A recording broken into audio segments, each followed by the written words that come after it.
Alcancemos os Estados Unidos em 3 anos. Caso contrário, a indústria automobilística do Japão não sobreviverá. Palavras de Kishiro Toyoda. Essa frase marcou o início da alavancada do Japão logo após perder a Segunda Guerra Mundial. Questionamentos foram feitos de como um país quase sem recursos, provenientes do caos pós-guerra, poderia alcançar os americanos em uma curta duração de tempo. Adotar o mesmo sistema de produção em massa dos Estados Unidos? Não. Isto não seria um caminho muito viável para o crescimento dos japoneses, que passaram a enxergar problemas no sistema em massa como alto nível de desperdício e pouca produtividade. Foi dessa ideia que surgiu o atual sistema Toyota de produção, tendo como fundadores Shakichi Toyoda, seu filho Kishiro Toyoda, primo de Eiji Toyoda, que participou como executivo impulsionador no nascimento do sistema Toyota de produção, e o engenheiro-chefe da Toyota Motors Company, o chinês Taiichi Ohno. Este último, ator principal deste documentário e criador dos pilares de sustentação do sistema Toyota, Just-in-Time e autonomação.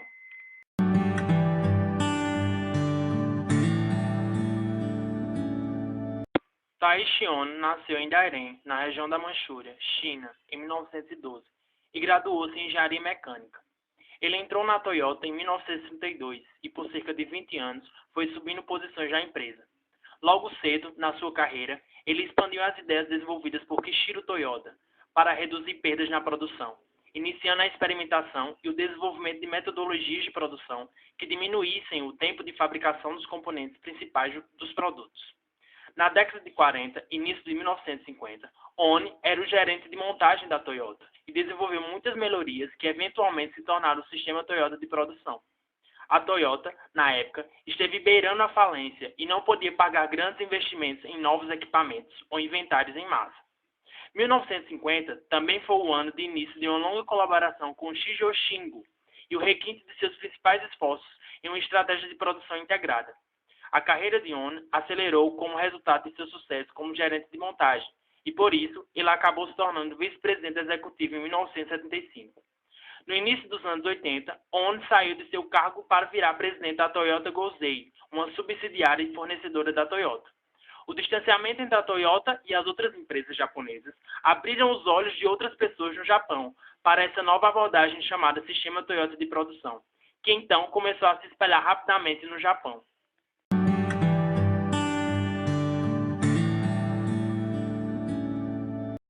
O Just-in-Time é um sistema que tem por objetivo produzir a quantidade demandada a uma qualidade perfeita, sem excesso e de forma rápida, transportando o produto para o lugar certo no tempo desejado. Essa definição reproduz exatamente o que Ohno pensou: criar um sistema inverso ao convencional, onde iria apenas fornecer os materiais no momento certo. Para melhor compreensão, observemos a figura. O modelo tradicional de produção empurrada permitia fornecer materiais de um processo inicial para um processo final sem a real demanda dos clientes, ou seja, os operadores recebiam uma lista do que deve ser produzido durante o dia, realizavam a produção e empurravam as peças para a etapa seguinte do processo, gerando estoques intermediários e finais de produção, como também a falta de qualidade nos produtos. Já o modelo criado por Ohno, também conhecido de produção puxada, fornecia informação do final da linha de montagem para o início, tendo como base a real demanda dos clientes.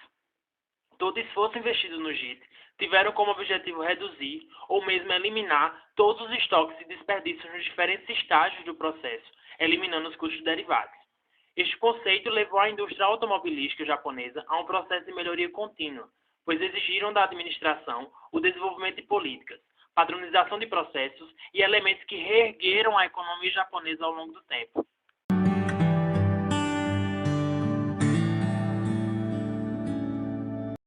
Além do JIT, Ohno criou a chamada autonomação. As máquinas estão sempre sujeitas a pequenas anormalidades em seu funcionamento, como, por exemplo, a quebra de um fragmento qualquer em seu interior, que pode, de alguma forma, danificá-la. Quando isso ocorre, dezenas e logo em seguida centenas de componentes defeituosos são produzidos e logo se acumulam. Desse problema, surge a ênfase em autonomação. Máquinas que podem evitar tais problemas autonomamente ou a automação com um toque humano. Na Toyota, todas as máquinas, sejam velhas ou novas, vêm acompanhadas de um dispositivo de parada automática, impedindo a fabricação de produtos não conformes. Essa ideia também muda o significado de gestão. Agora, não seria mais necessário um operador para cada máquina funcionando, mas apenas quando ela parar, devido a uma situação anormal, ela receberia uma atenção humana, parando a máquina para toda a produção. Isso faria com que todos os envolvidos tivessem conhecimento sobre o fato, e assim as melhorias pudessem ser atingidas. Essas mudanças ao longo do tempo romperam com as tradições da planta industrial. Operadores com tarefas fixas passaram a desenvolver outras tarefas, e cada um ia depender do outro para dar continuidade ao seu trabalho. Foi difícil, mas funcionou no Japão porque estavam dispostos ao crescimento. Taishi acreditava que a necessidade é a mãe da invenção, ou seja, só poderia acontecer progresso nas melhorias da produção se o pessoal da fábrica estivesse engajado para tal. Surgiu mais um questionamento: como poderíamos transportar as informações de um elo para outro?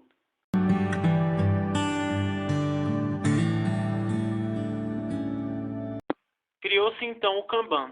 A palavra Kanban vem do japonês, que significa placa visível ou registro visível. O método Kanban tem como objetivo controlar a produção e toda a movimentação dos componentes do processo produtivo. Esse método foi baseado no olhar que Ono teve sobre o funcionamento das gôndolas de supermercado. Ele observou que cada produto tem seu espaço, e à medida que o repositor visualiza a prateleira vazia, ela a restabelece, de acordo com a necessidade. Consequentemente, isso causa redução de custos, um das principais metas do sistema Kanban, além do controle de qualidade.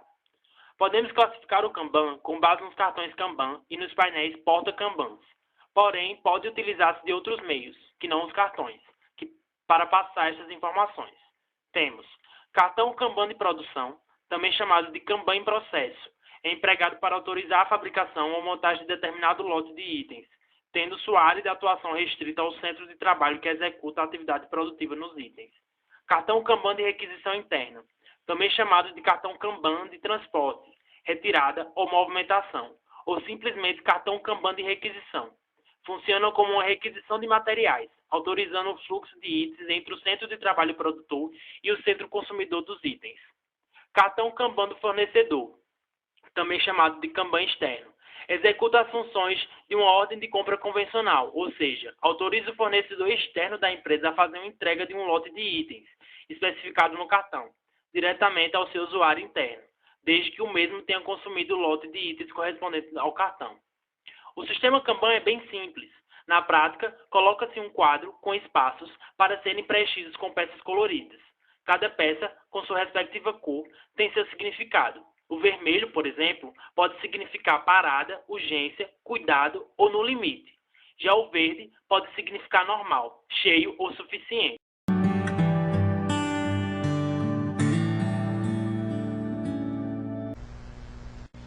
Nesse sistema, toda a produção é controlada através de um quadro com cartões. Vamos mostrar o funcionamento do quadro, considerando a produção de um único produto e o processo simples, de uma única etapa. O quadro possui uma faixa colorida para cada produto com uma determinada quantidade de posições. No nosso exemplo, nós temos uma faixa com 4 posições, sendo 2 verdes, uma amarela e uma vermelha. Reparem que em cada posição do quadro existe um cartão. Vale ressaltar que estamos apresentando apenas o conceito de funcionamento do quadro. O cálculo das quantidades dos cartões das faixas verde, amarela e vermelha faz parte de um outro módulo mais avançado. O conceito básico fundamental nesse sistema de quadros é que o cartão só pode estar em 2 lugares diferentes. Ou ele está no quadro, ou ele está no produto. Como vemos, nesse momento todos os cartões estão no quadro. Não há nenhuma posição vazia, o que significa que não há nenhuma peça no estoque. Quando o processo A produz uma peça, ele recebe um cartão do quadro, liberando assim uma das posições da faixa e só depois vai para o estoque. O quadro fica com uma posição em aberto, mostrando que é uma peça pronta disponível para o cliente. Reparem que quando o estoque está vazio, todos os cartões estão no quadro, e o último cartão da direita está na posição vermelha, significando que há necessidade urgente de produção, pois não há nada em estoque. Quando o último cartão da direita está na posição amarela, significa que é preciso produzir porque há poucas peças no estoque. E quando o último cartão da direita está na posição verde, significa que não há urgência na produção. Uma outra situação importante é quando não há mais cartões no quadro. Isso significa que o estoque já atingiu o nível máximo e que a produção deve ser interrompida. Existe também um movimento de volta dos cartões para o quadro. Isso ocorre quando há o embarque das peças para o cliente. No momento do embarque, o cartão é retirado da peça e volta a ocupar uma posição vazia no quadro. É importante lembrar que os cartões saem do quadro no sentido da direita para a esquerda e voltam para o quadro ocupando as primeiras posições vazias no sentido da esquerda para a direita. Entendendo essa dinâmica de cartões, os próprios operadores se tornam capazes de saber quando e quanto devem produzir de cada produto, sem correr o risco de gerar estoque excessivo, mas também sem deixar que o cliente fique sem produto.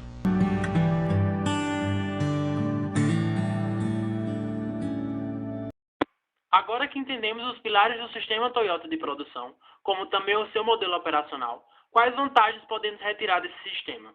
Em tópicos, poderemos mostrar: reduz superprodução, a maior fonte de desperdício. Reduz tempo de espera, refere-se aos materiais que aguardam em filas para serem processados. Reduz transporte, pois nunca gera valores agregados no produto. Reduz processamento, porque algumas operações de um processo poderiam nem existir. Reduz estoque, sua redução ocorrerá através de sua causa raiz. Reduz movimentação, reduz defeitos. Produzir produtos defeituosos significa desperdiçar materiais, mão de obra, movimentação de materiais defeituosos, entre outros.